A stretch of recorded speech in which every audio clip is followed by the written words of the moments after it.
¿Qué libro, hermanitos? ¿Cómo? ¿Quién anda ebrio? Dice. No, la carta a los hebreos.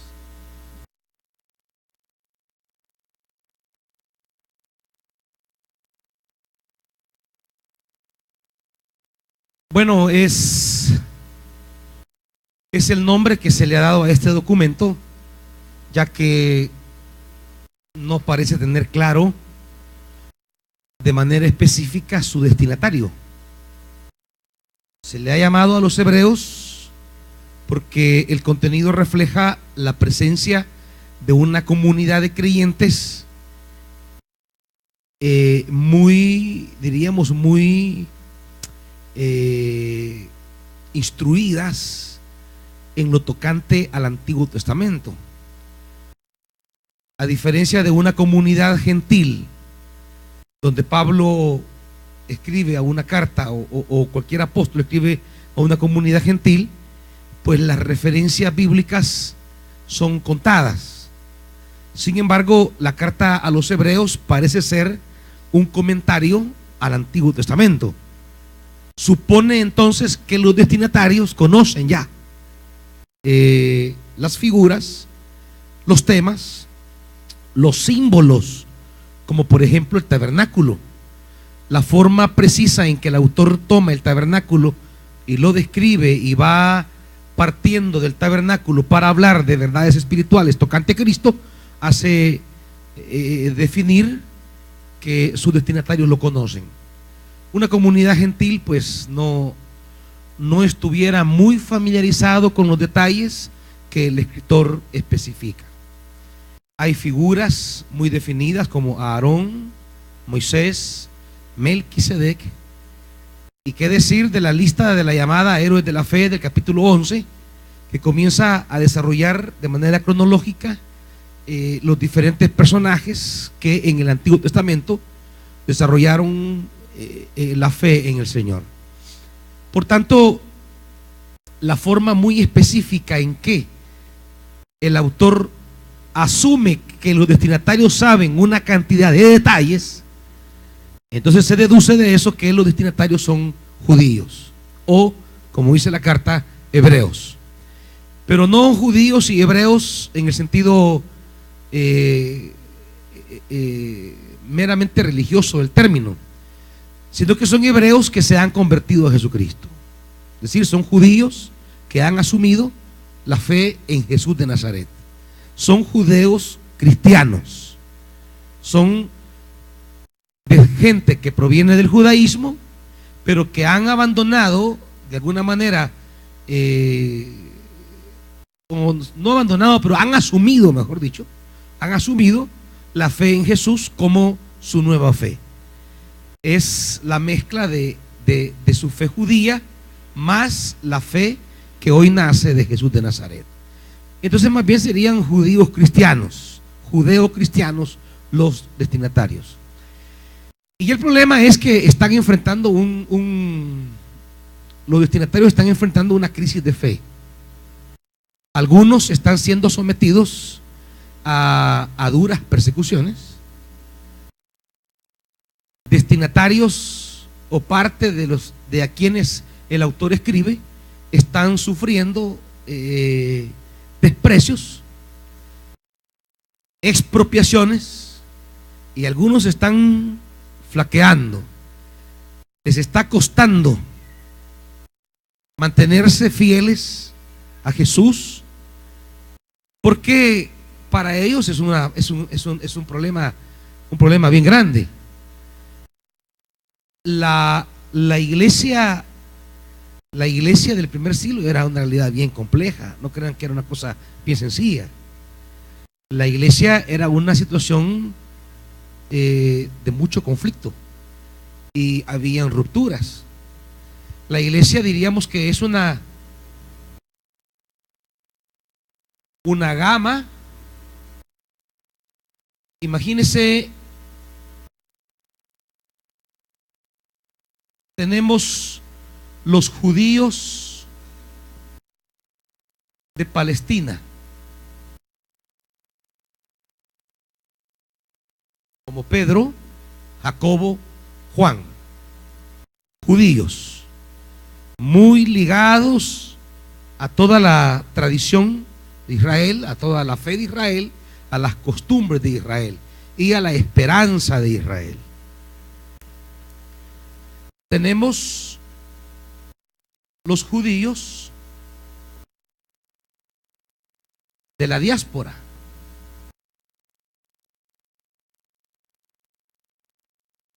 Siguen siendo judíos ligados a la esperanza de Israel, pero tienen concepciones distintas a la fe de los judíos de Palestina, porque a ellos les ha tocado vivir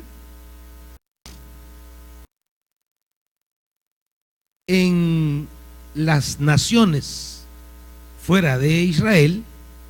Les ha tocado vivir y les ha tocado celebrar la fe en el Señor y vivir bajo la ley, bajo ciertas condiciones que no les es posible como a los judíos de Palestina. Por ejemplo, el judío de Palestina podía ofrecer sacrificios continuamente porque estaba en Jerusalén, en el templo, pero ¿cómo podían los judíos de la diáspora celebrar todo el sistema sacrificial si no tenían altares en las naciones donde estaban? Es más, cuando Israel no tenía todavía templo, porque el templo lo comenzó a hacer Herodes alrededor del año 47 antes de Cristo, y los judíos repartidos en el mundo entero que no tenían dónde sacrificar, tuvieron que realizar una reinterpretación de la Torá, de tal manera que toda la gama de sacrificios que el Levítico exigía para diferentes resultados, ellos tuvieron que reinterpretar y reentender esos pasajes y aplicarlos de maneras distintas. Los judíos de la diáspora, ellos tuvieron que explicar de forma distinta la ley a cómo los judíos de Palestina lo llegaron a entender. A los que estaban en Palestina les resultaba más fácil aplicar de manera directa el texto porque estaban en la tierra donde la Torá, para la cual la Torá fue diseñada. Pero los judíos de la diáspora no tenían el elemento tierra sagrada,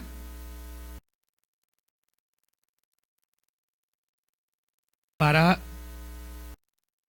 aplicar de manera directa las normativas sacrificiales. Por tal motivo ellos tuvieron que ser un poco más abiertos.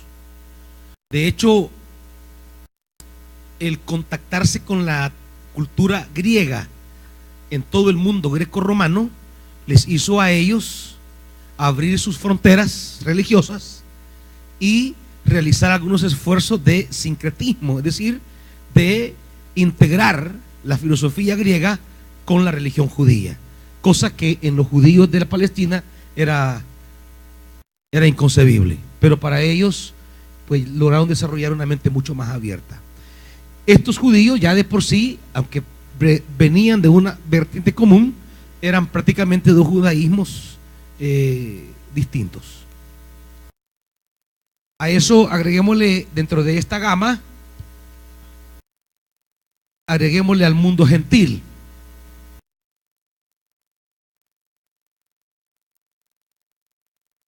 Los gentiles, o sea, todo el mundo restante que no era judío, con sus esquemas, mentalidades, filosofías, tradiciones completamente distintas. ¿Qué pasa ahí? Completamente distintas al resto. Ya de por sí, estos, aunque venían de la misma vertiente, tenían ya diferencias a veces abismales, a veces eran ya inconcebibles los puntos de vista. Ahora agreguémosle a esto el fenómeno de los gentiles, que era otra. Subirlo, dijo, está muy abajo.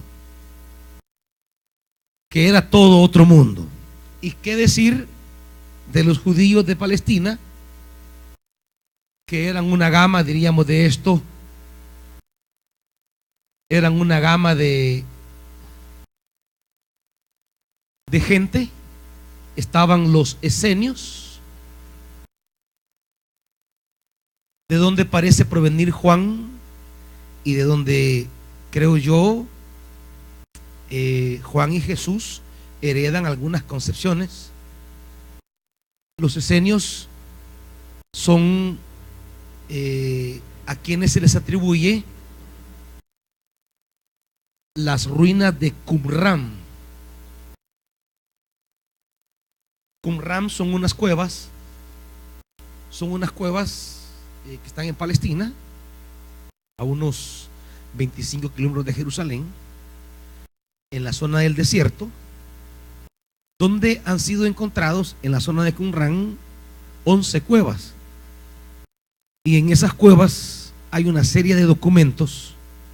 Prácticamente todo el Antiguo Testamento está casi íntegro en diferentes versiones, como también una serie de libros que no formaban parte del Antiguo Testamento, pero que eran leídos en la comunidad. Es más, por la cueva de Qumran es que conocemos algunos libros, por ejemplo, que cita Judas. Cuando Judas habla de que se peleaban el cuerpo de Moisés, ese es un libro apócrifo que se llama La Ascensión de Moisés. Cuando habla de lo que Enoc profetizó, está hablando de la ascensión, un libro que se llama La Ascensión de Enoc. Y cuando habla de una serie de datos como del mundo antiguo, es el libro de los jubileos. Y toda esa literatura ha sido encontrado aquí en las cuevas de Qumran. Y pertenecieron a esta comunidad que se llamó de los esenios. Es del pensamiento de los esenios que creemos que Juan el Bautista sacó algunos componentes inéditos, cosas que no eran del judaísmo propiamente de Palestina, del templo, sino de esta secta que vivía en el desierto. Qumran es la comunidad del desierto. Es una inmensa cantidad de documentos que constituyen una joya valiosísima, porque muchas cosas que no se sabían de dónde las había sacado el Nuevo Testamento o los autores del Nuevo Testamento, se ha descubierto que mucho de lo que ahí se plantea o de cómo se interpreta el texto en el Nuevo Testamento pertenece mucho a la escuela de los esenios. Dentro de ese judaísmo de Palestina tenemos los fariseos, que era la secta judía muy apegada a la literalidad de la ley. Eran los intérpretes oficiales y auténticos de la ley. Eran los doctores, los rabinos. Los fariseos son aquellos que interpretaban la Torá, y el pueblo de Israel acudía a ellos para tener la interpretación auténtica de las escrituras. Están los saduceos,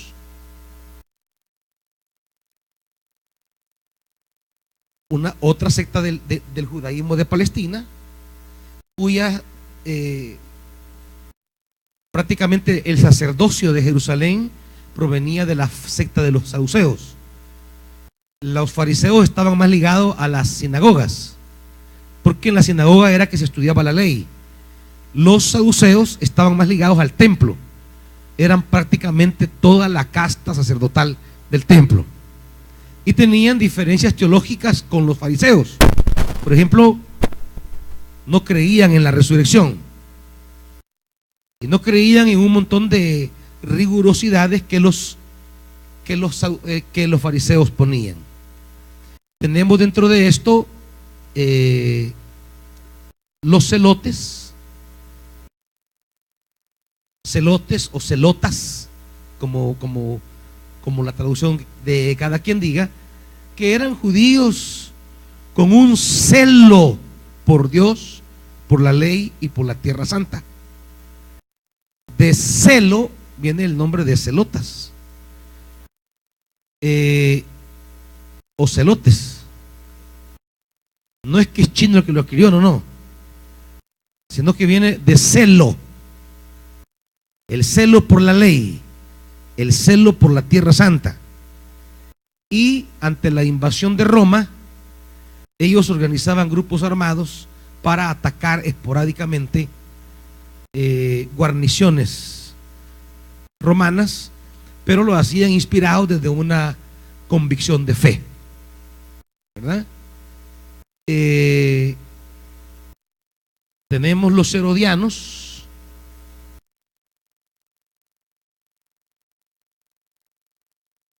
que era todo un segmento de israelí, no israelitas, sino un segmento de la sociedad de Palestina que era asmoneo, no propiamente judío, pero ellos reclamaban su derecho a ser judíos o a estar en la tierra. Ahora, el asunto es que la iglesia del primer siglo viene a ser una iglesia que congrega a gente de todo esto. En la iglesia del primer siglo hay judíos de Palestina, hay esenios, hay fariseos. Pablo es uno de ellos. Hay saduceos.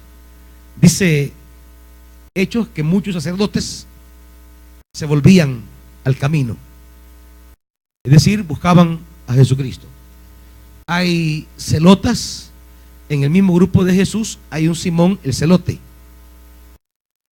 Hay herodianos, mujeres ligadas a la corte de Herodes que ayudaban a Jesús.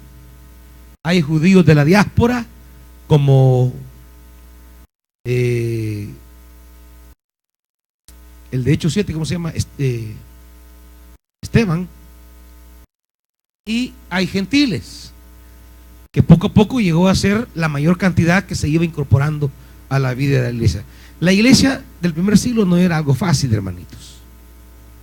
Era algo bien complicado. Por tanto, el que dejaba el judaísmo para entrar a la iglesia, pues era perseguido por los judíos. Aquí había persecución a la iglesia de varios frentes. Había persecución, por un lado, de los judíos. Había persecución, por otro lado, del imperio y de la sociedad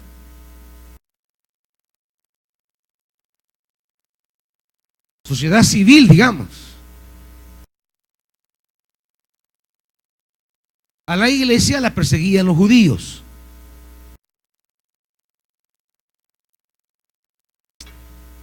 Toda la persecución de la que habla Hechos es la persecución de las autoridades judías. Pablo fue conocido como el perseguidor. Él era la cabeza visible en su momento de los judíos que perseguían a la iglesia. La sociedad misma, no el gobierno, sino la sociedad, la gente, de repente se movilizaba para atacar a los cristianos. Tenemos el caso de Éfeso, donde el pueblo se levantó gritando: grande es Diana de los Efesios. Tenemos el imperio como tal, que Apocalipsis nos muestra a una iglesia perseguida por el imperio. La carta a los Hebreos es una carta dirigida a un grupo de judíos que han asumido la fe cristiana, pero que al asumir la fe cristiana los pone en contra de su raza, los pone en contra de la fe ancestral. Y por otro lado, no solamente hay un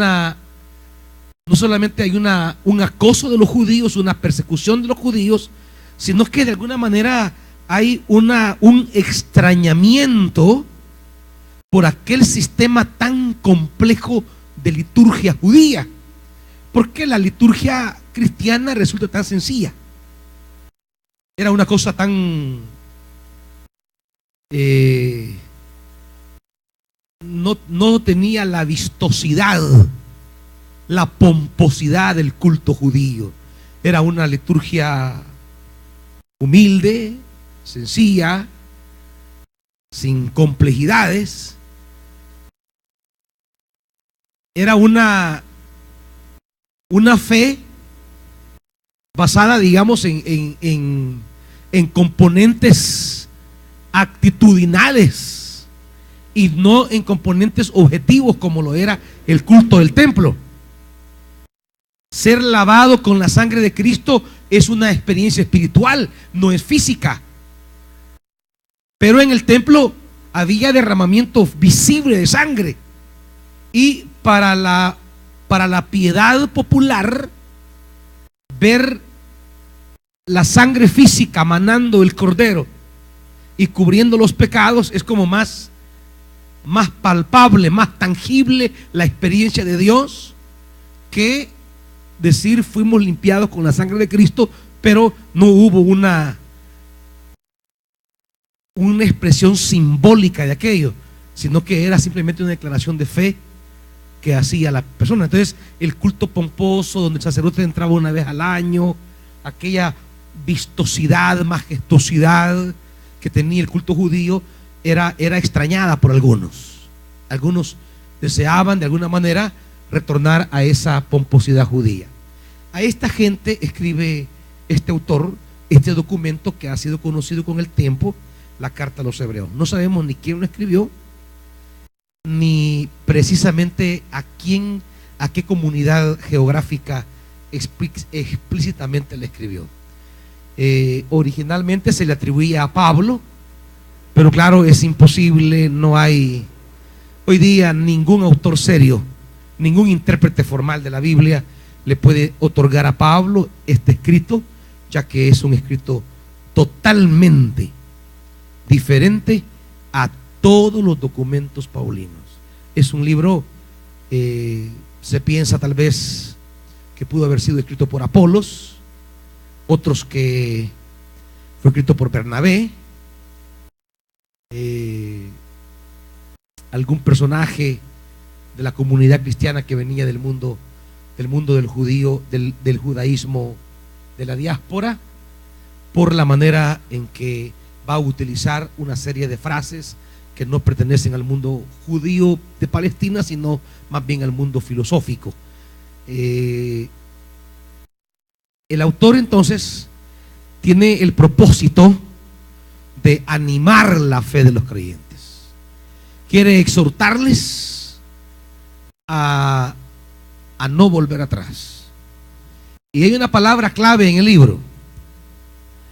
Es la palabra mayor.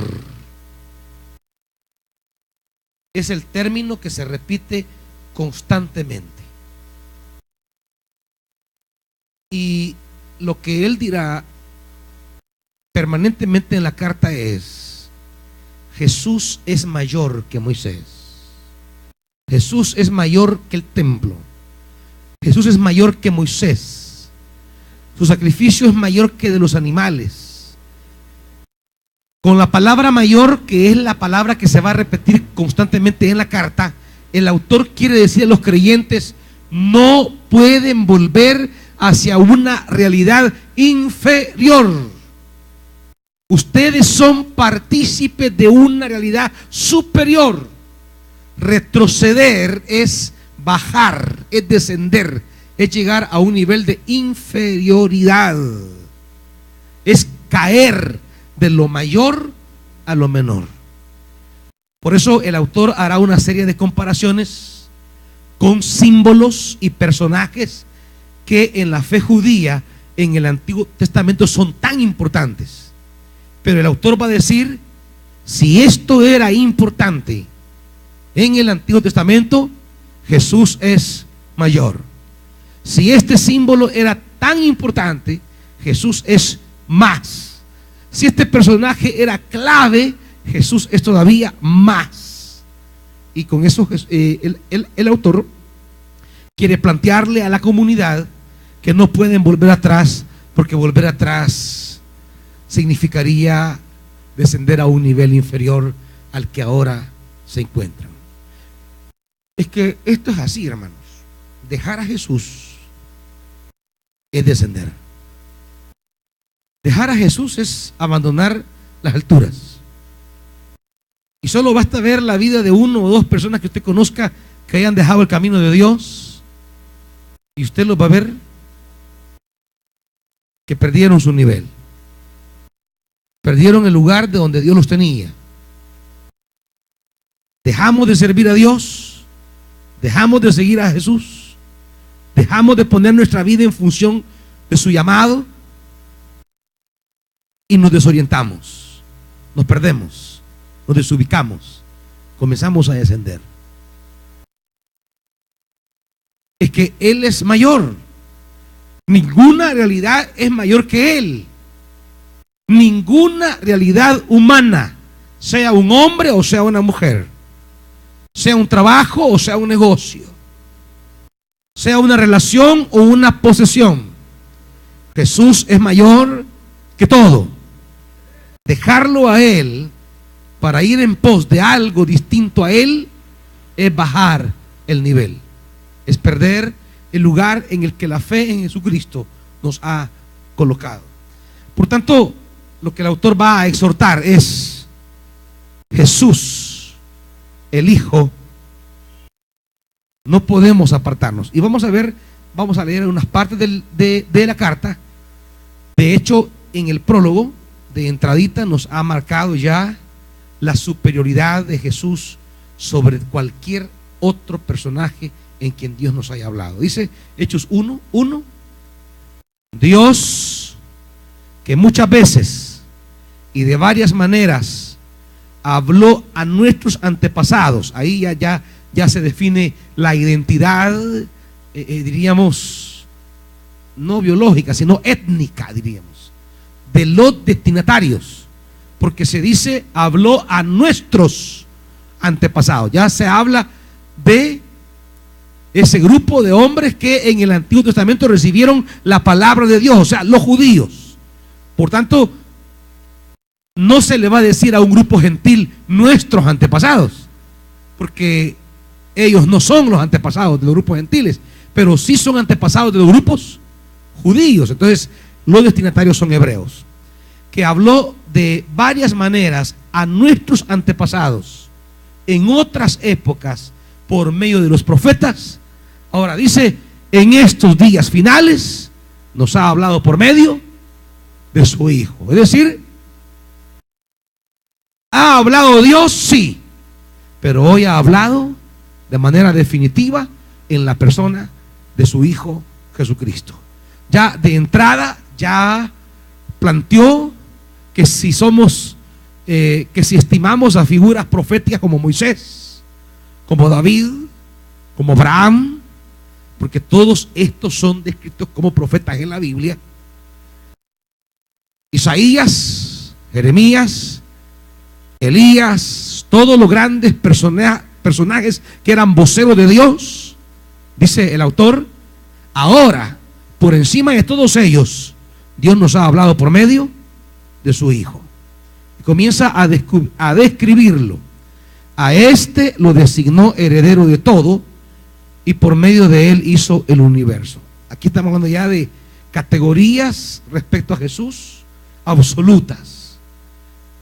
A él le entregó el universo, y por medio de él hizo el universo. Estamos hablando ya no de un personaje humano como Moisés. Jesús trasciende. Al vincularnos a Jesús, estamos vinculándonos a aquel que es la fuente de todo. Dejar a Jesús es dejar al origen de todo cuanto existe. O sea, de entrada el autor va colocando ya los fundamentos en los cuales la iglesia perseguida y acosada debe cimentar su fe de tal forma que no vuelva atrás, de tal manera que se dé cuenta que al meterse con Jesús no se está metiendo con un movimiento insignificante, sino con la persona que es heredera y origen de todo cuanto existe. Hay preguntas, hermanitos. Reitero siempre, levante la mano, porque al final solo oramos y nos vamos y se puede quedar con la pregunta. Hágala en el momento que la tenga. Y sigue diciendo: el Hijo es el resplandor de la gloria de Dios, la fiel imagen de lo que Él es, y el que sostiene todas las cosas con su palabra poderosa. O sea, aquí la forma en que se habla del Hijo es totalmente, diríamos, no hay como una descripción histórica de Jesús, sino hay una descripción teológica de Jesús. No se nos habla de Jesús en tanto lo que Él vivió en Palestina, sino más bien la función que tiene Jesús resucitado. Por eso dice: después de llevar a cabo, esto sería el único elemento histórico, después de llevar a cabo la purificación de los pecados, se sentó a la derecha de la majestad en las alturas. Así llegó a ser superior. Aquí empieza a ser ya a plantear la superioridad, el tema de ser mayor que. Así llegó a ser superior a los ángeles, en la misma medida en que el nombre que ha heredado supera en excelencia al de ellos. Porque ¿a cuál de los ángeles dijo Dios jamás: tú eres mi hijo, hoy mismo te he engendrado? Y en otro pasaje: yo seré su padre y él será mi hijo. Además, al introducir a su primogénito en el mundo, Dios dice que lo adoren todos los ángeles de Dios. Y miren cómo va a comenzar a citar la escritura de manera corrida: que lo adoren todos los ángeles de Dios. Aquí comienza a plantearse ya no solamente la intermediación y el poderío de Jesús, sino un poco a dibujarse su divinidad, que es un tema que algunas comunidades van a desarrollar ya en el cristianismo naciente.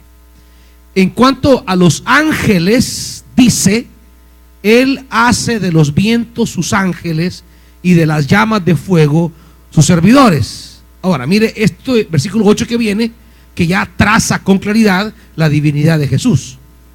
Dice: pero con respecto al Hijo, dice, ¿qué dice? Tu trono, oh Dios, permanece por los siglos de los siglos, y el cetro de tu reino es un cetro de justicia. Has amado la justicia y odiado la maldad. Por eso Dios, tu Dios, te ha ungido con aceite de alegría, exaltándote por encima de tus compañeros.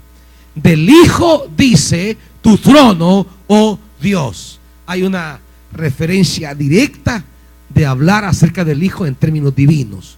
Tu trono, oh Dios. Es el autor a los Hebreos el que desarrolla con mayor amplitud lo que llamamos una cristología alta, es decir, una concepción divina acerca de Cristo.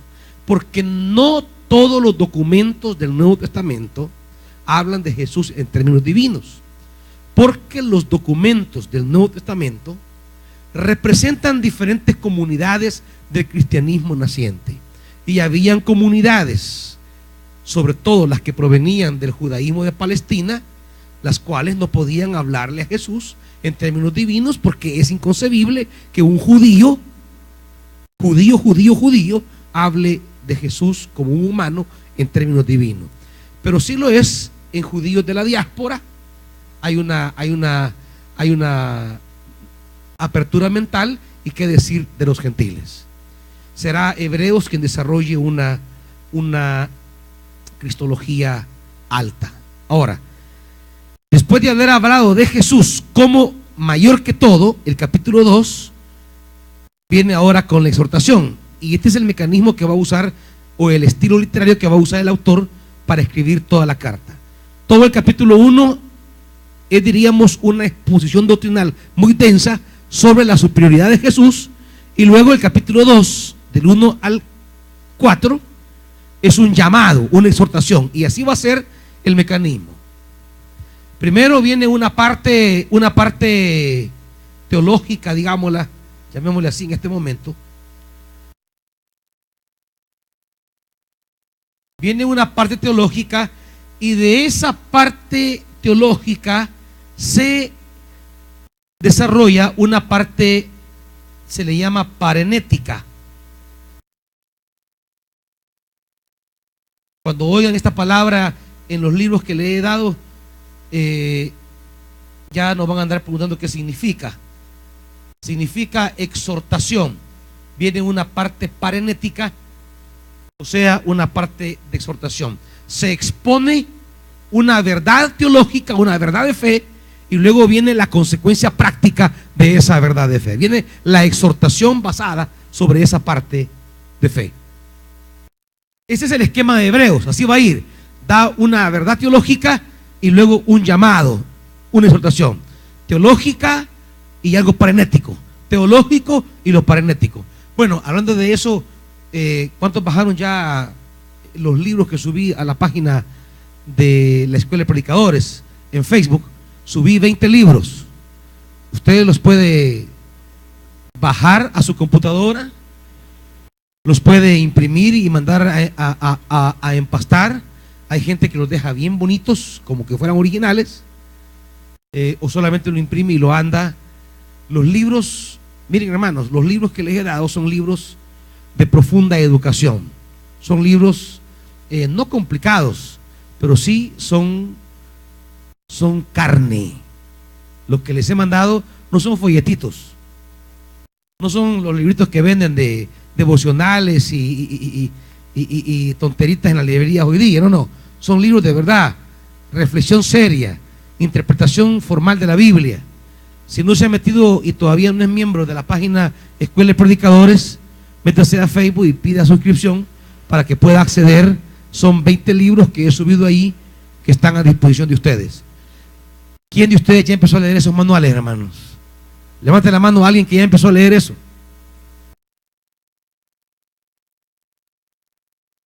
Porque si es así, yo le voy a preguntar. Si me están viniendo, le voy a preguntar, porque esos libros yo ya los leí toditos. Levante la mano quien empezó a leer por lo menos uno ya de los 20. No, menos sean zánganos, hermanitos. O sea que por gusto los he subido. Son 20 libros que he subido y no han leído ni uno. ¿Ah? Y entonces, ¿qué piensan, hermanitos? O sea que creen que solo lo que reciben en la Escuela de Predicadores es suficiente. O sea que ustedes no investigan. Miren, hermanos, no vayan a estar predicando babosadas hoy. Por eso estamos siendo serios aquí. No vayan solo a estar ahí inventando carambadas con la gente. El llamamiento de Dios es serio. La gente espera alimento sólido, no inventos suyos, no locuras suyas. La gente quiere palabra. Y hay que leer. Hay que leer. Un predicador debe andar siempre leyendo. Por eso Pedro dice: las escrituras que los ignorantes tuercen. La gente que no estudia es ignorante. Y cuando quiere predicar, lo que hacen no es predicar, es torcer la Biblia, torcer la escritura. Usted que da tema en el renuevo, tenga vergüenza, lea. Usted que predica cada semana, tenga un poco de vergüenza, lea. ¿Y ustedes qué creen, hermanos, que yo a inventar vengo aquí? ¿Y ustedes qué creen que yo a dar paja vengo?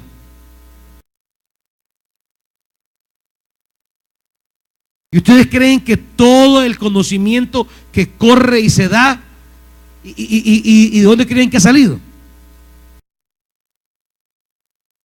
¿Creen que solo pongo mi almohada ahí, un libro, y ya en la mañana ya está en la cabeza?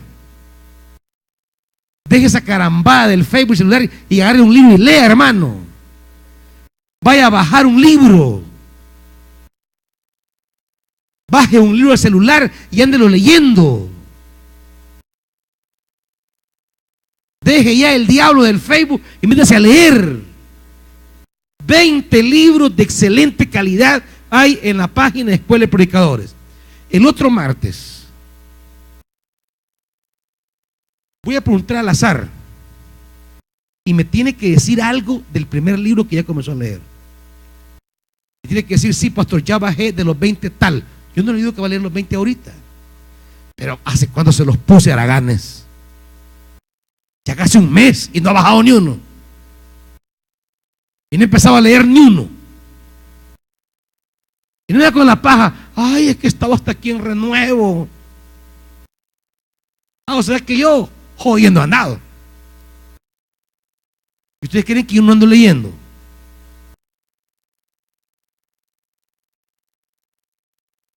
¿Creen que he dejado de leer? Yo sigo leyendo. Y mañana va a venir un hermano que imprime los libros. Me va a venir a dejar 3 libros. Porque sigo leyendo, sigo comprando. Sigo descubriendo buenos biblistas. Estoy leyendo un biblista fascinante, Romano Pena. Fascinante el biblista. Ya un hombre que caminó años en la Biblia y está escribiendo ya la mera carnita. Fascinante leer ese hombre. O sea, sigo leyendo. Y esto que vengo de leer años, de leer libros de teología, vengo leyendo desde mis 12 años, de la biblioteca de mi padre. Yo agarraba sus libros. Tengo todavía un libro que me regaló cuando yo entré a Tapaloca a predicar. La Grande Doctrina Bíblica se llamaba. En aquella época era lo máximo, era lo que había. Y era mi libro constante de lectura, de referencia para hablar de un montón de temas doctrinales cuando predicaba. Y luego comprar libros.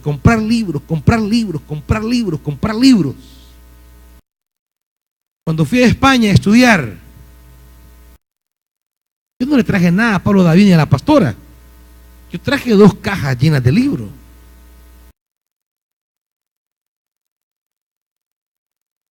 No fui a traer souvenirs. Fui a traer libros. Ni me compré nada tampoco yo. Ni anduve hartándome en restaurantes. A reunir lo máximo para comprar libros. Ustedes no, ustedes. Que el mejor celular, que el vestido, que el pantalón, ay, que el pelo me lo voy a cambiar de color. ¿Y cuánto vale a pintar allá de pelo, hermano? Hermana, 30 bolas no vale, pues. Ay, que me quiero poner cola de caballo. Y no, 70 bolas vale eso, pues. Con eso se compra 3 libros buenos. Ay, quiero comprarme el último pantalón. O quiero unos Ray-Ban para andar fisiqueando. Hermanos,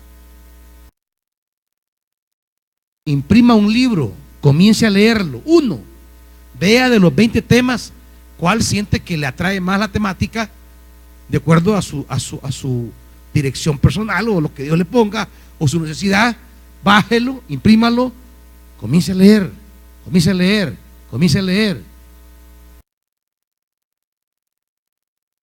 Con 2 páginas que lea, que no es nada leer 2 páginas, hermanos, si 100 páginas se leen en 15 minutos. En una sentada de baño se lee usted sus 30 páginas, hermano. Tenga ahí en el baño un libro, de veras, téngalo ahí. Siéntese y míreme. Tómese el tiempo. Va en el bus, llévese un libro, hombre. Hermano, lea. Eso le dará seriedad a la exposición de las escrituras que usted hace. Si usted lee, será serio para predicar. Si usted lee, acumulará información que el Espíritu Santo tomará a la hora que usted predique. Él le recordará.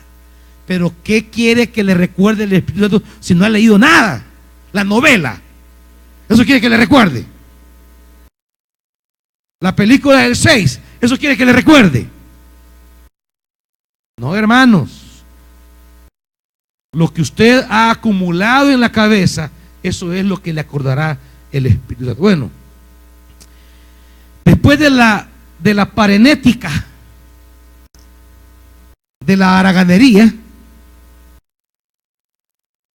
vayamos otra vez a Hebreos. Habiendo dicho que Jesús es ahora en quien Dios nos ha hablado, ahora viene la exhortación 2:1. Por tanto, es necesario que prestemos más atención a lo que hemos oído, no sea que perdamos el rumbo. Porque si el mensaje anunciado por los ángeles tuvo validez y toda transgresión y desobediencia recibió su justo castigo, ¿cómo escaparemos nosotros si descuidamos una salvación tan grande? Esta salvación fue confirmada, fue anunciada primeramente por el Señor, y los que la oyeron no la confirmaron. A la vez Dios ratificó su testimonio acerca de ella con señales, prodigios, diversos milagros y dones distribuidos por el Espíritu Santo según su voluntad. Dios nos ha hablado en el Hijo. Ahora viene el llamado. Pónganle atención a lo que el Hijo hablaba entonces. Porque si lo que habló Moisés tuvo castigo a quien pasó por alto su palabra, cuánto mayor ahora que ha hablado el Hijo. Y luego viene del 2:5 en adelante toda otra exposición acerca de Jesús, sobre la superioridad de Jesús en el ministerio de expiar los pecados del pueblo. Y viene la exhortación, el 3:1. Por lo tanto, hermanos, ustedes que han sido santificados, que tienen parte en el mismo llamamiento celestial, consideren a Jesús apóstol y sumo sacerdote de la fe que profesamos. Él fue fiel al que lo nombró, como lo fue también Moisés en toda la casa de Dios. De hecho, Jesús ha sido estimado digno de mayor honor que Moisés, así como el constructor de una casa recibe mayor honra que la casa misma. Jesús es superior a Moisés. Si para los judíos Moisés era la autoridad suprema, ahora, dice ellos, ¿por qué van a volver a Moisés si Jesús es mayor? Volver a Moisés es un retroceso. Luego viene en el 3:7, comienza a hablar y sigue el llamado de no endurecer el corazón, 3:7. El 3:12, cuídense, hermanos, que ninguno de ustedes tenga un corazón pecaminoso e incrédulo que lo haga apartarse del Dios vivo. Viene toda una exhortación que sigue en el capítulo 4. Cuidémonos, no sea que aunque la promesa de entrar en su reposo sigue vigente, alguno de ustedes parezca quedarse atrás. Porque a nosotros, lo mismo que a ellos, se nos ha anunciado la buena noticia, pero el mensaje que escucharon no les sirvió de nada, porque no se unieron en la fe a los que habían prestado atención a ese mensaje. Hay toda una exhortación que termina en el 4:13. Ahora viene un tema grande del 4:14 al 5:10. El tema teológico es Jesús, el gran sumo sacerdote. Ahí aparece: Jesús ya no solamente es mayor que Moisés, Jesús será mayor que Aarón.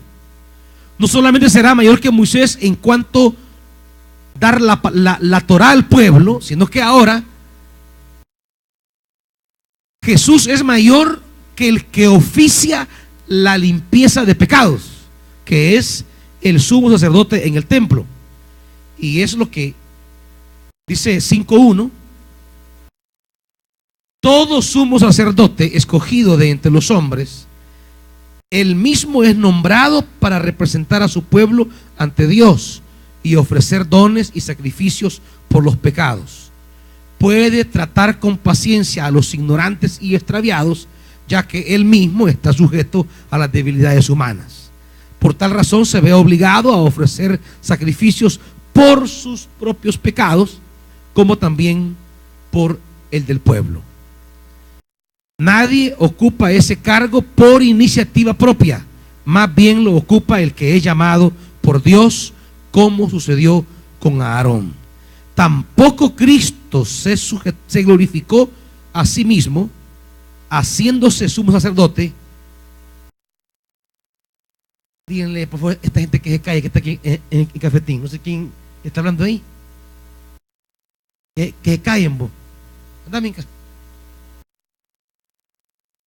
Dice cafetería o mercado, decirme.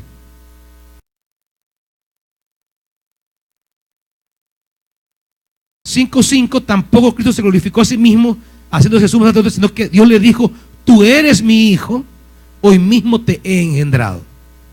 Y en otro pasaje dice: tú eres sacerdote para siempre, según el orden de Melquisedec. Aquí entra la figura de Jesús como sumo sacerdote, y va ligado a un sacerdocio mayor que el de Aarón.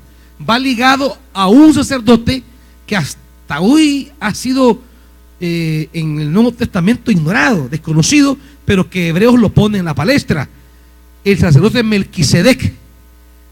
Es como para decir, miren, el sacerdocio de Aarón vino mucho tiempo después. Jesús pertenece al sacerdocio de Melquisedec del tiempo de Abraham. O sea, es mucho mayor el sacerdocio de Jesús, porque antecede en cronología al sacerdocio de Aarón. Y no solamente en cronología, sino que Melquisedec sigue siendo una figura extraña en el libro de Génesis, que todavía no se logra captar su perfecta identidad, pero que hay un sacerdocio al cual el mismo Abraham le dio los diezmos. ¿Se acuerda usted de eso? Por eso dice, se va a hablar más adelante de Melquisedec.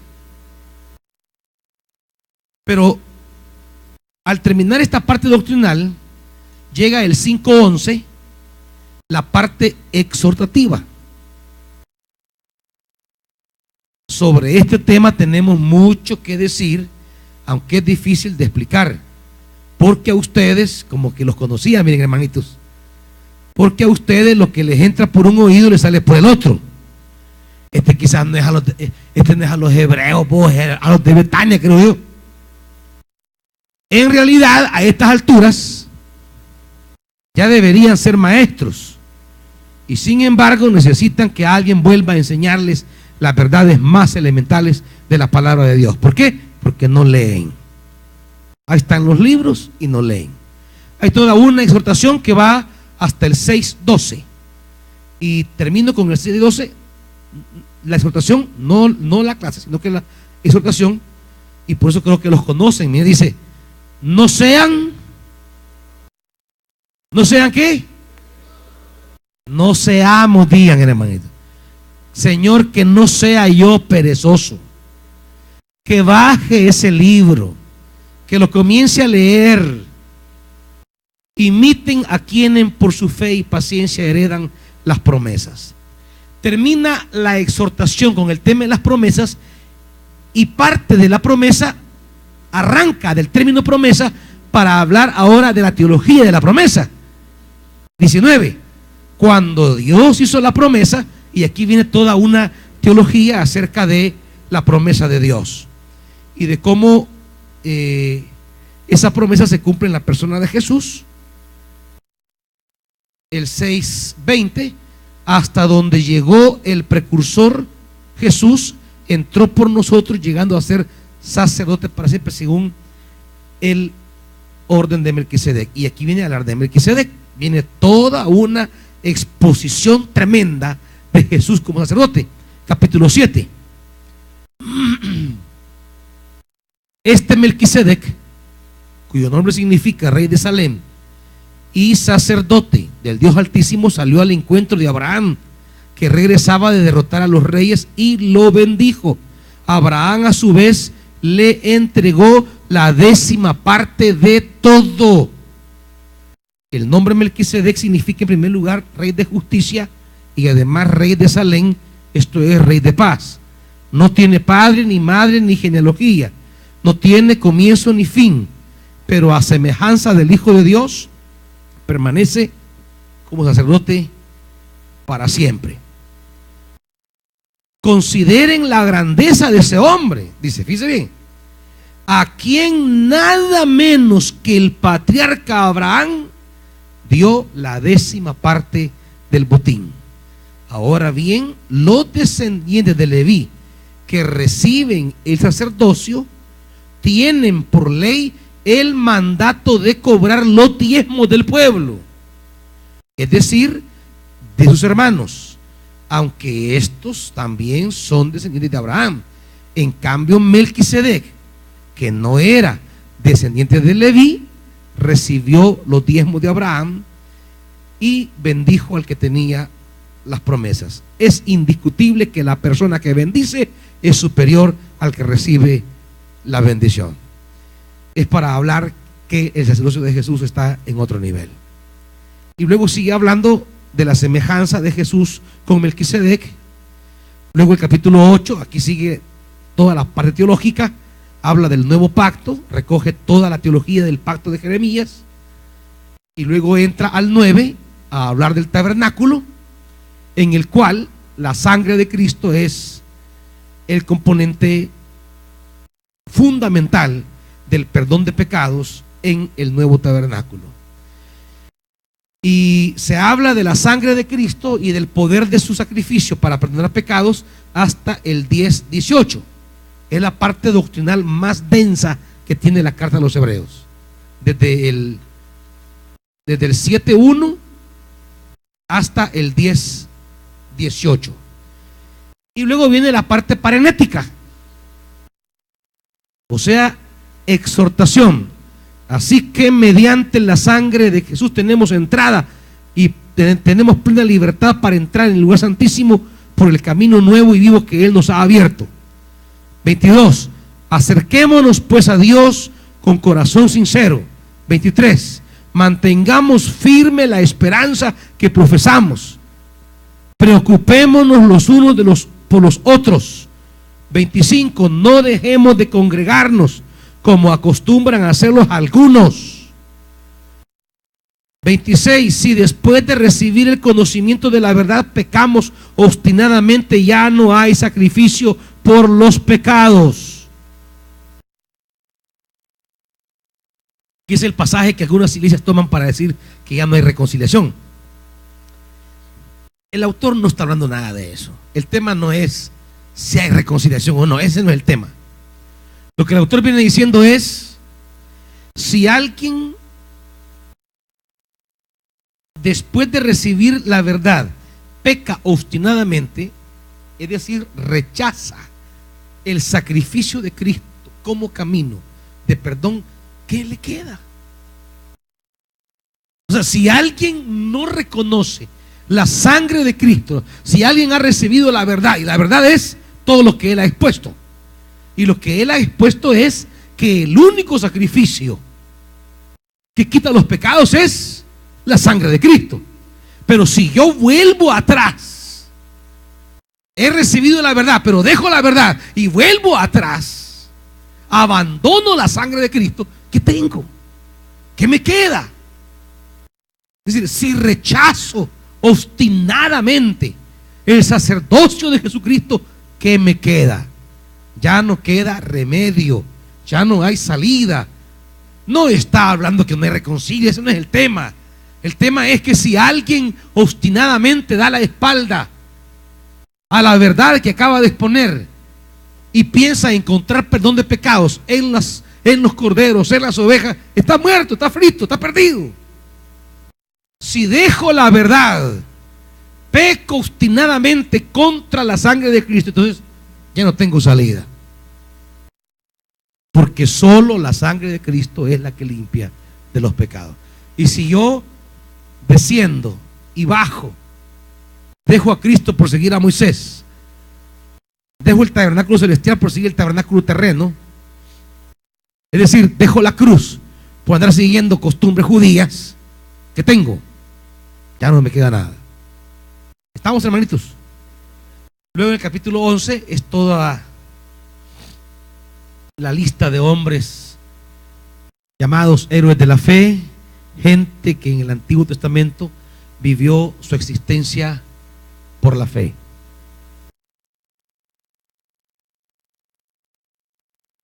Hay un llamado a aceptar la disciplina en el capítulo 12, un tema tan complicado en la comunidad. A nadie le gusta ser disciplinado. La aplicación de disciplina es la razón por la que mucha gente se va de la iglesia. No logran aceptar la disciplina, no logran asimilar la disciplina. Mientras no aprendamos a sujetarnos a un proceso disciplinario, nunca vamos a crecer. Por eso dice versículo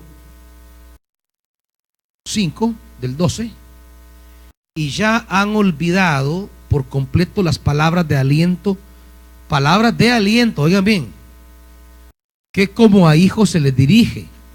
Mire las palabras de aliento: hijo mío, no tomes a la ligera la disciplina del Señor. Es la primera reacción de mucha gente. A mí me vale. Si me disciplinan yo me voy. O sea, toman a la ligera, le dan un desprecio a la disciplina. ¿Cuándo a usted se le disciplina, hermano? Gente que está tomando, que se le ha entregado una conexión, una columna, una chica columna, y de repente está tomando así como con desdén. Llegará a su pastor y le va a decir: mire, usted dejará de predicar un tiempo hasta que tome en serio esto.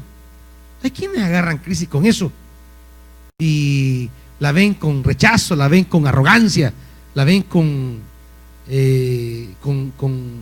desdén. No, la disciplina es una herramienta fantástica para crecer, pero hay que aceptarla con humildad. No la tome a la ligera, no la tome como cosa vana, ni tampoco te desanimes. Los que entran en bajón, estos si bien no agarran llave, sino que agarran crisis, agarran un bajón y ya no quieren nada. No, la disciplina no es ni para que respondamos malcriadamente, ni para que entremos en un valor de que a mí no me quieren, que ya no aquí, que no sé qué, que no sé cuándo. No. 7.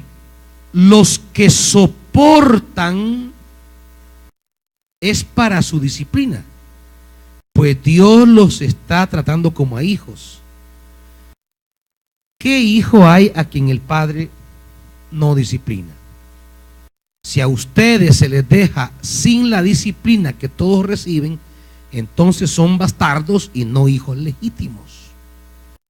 Después de todo, aunque nuestros padres humanos nos disciplinaban, los respetábamos. ¿No hemos de someternos con mayor razón al Padre de los espíritus para que vivamos? En efecto, nuestros padres nos disciplinaban por breve tiempo, como mejor les parecía, pero Dios lo hace para nuestro bien, a fin de que participemos de su santidad. Ciertamente, ninguna disciplina en el momento de recibirla parece agradable. Eso está claro, hermanito. Al momento de recibir disciplina es algo desagradable, a nadie le gusta. Es un momento penoso, bochornoso, hasta humillante. Uno se siente hasta desvalorizado. el momento de recibir la disciplina no es agradable. Es penoso, dice. Sin embargo, después produce una cosecha de justicia y paz para quienes han sido entrenados por ellas. Es decir, la gente aprende a crecer, la gente aprende a desarrollarse. La disciplina da músculo en la vida espiritual. ¿Me entiende? Usted que quiere echar músculo, que dice que echa músculo en el gimnasio y que no sé qué, eche músculo en la vida espiritual también. Y el ejercicio es la disciplina. Así que cuando sea exhortado y llamado al orden, cuando lo reprendan, cuando lo regañen, ese ejercicio para que eche músculo espiritual y no sea un creyente aguado. Por eso es que hay muchos creyentes que andan de irse en iglesia. Los regañan aquí, se van para allá. Los regañan aquí, se van para allá. ¿Por qué? Porque no desarrollan músculo. ¿Me entienden? Porque no quieren que les digan nada. Parecen terrones de azúcar. Y el capítulo 13, que es una serie de exhortaciones que tocan diversos temas de la vida comunitaria. Ahí usted va a encontrar toda clase de temas. El 13:1, ámense unos a otros, no se olviden de practicar la hospitalidad, acuérdense de los presos, tengan todos en alta estima el matrimonio y la fidelidad conyugal. Acuérdense, el 7, acuérdense de sus dirigentes que les comunicaron la palabra. 9, no se dejen llevar por ninguna clase de enseñanza extraña. El 15, así que ofrezcamos continuamente a Dios sacrificio de alabanza. 17, obedezcan a sus dirigentes y sométanse a ellos, pues cuidan de ustedes como quienes tienen que rendir cuenta. Obedézcanlos a fin de que ellos cumplan su tarea con alegría y sin quejarse, pues el quejarse no les trae ningún provecho.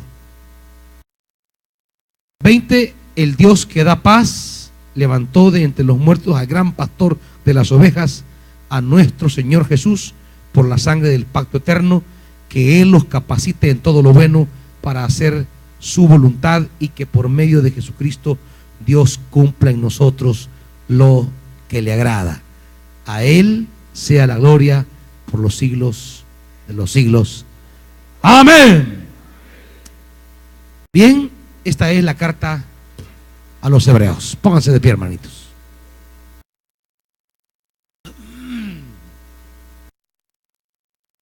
Hermanos, lean. Espero que el otro martes hayan comenzado a leer un libro ya. Un libro.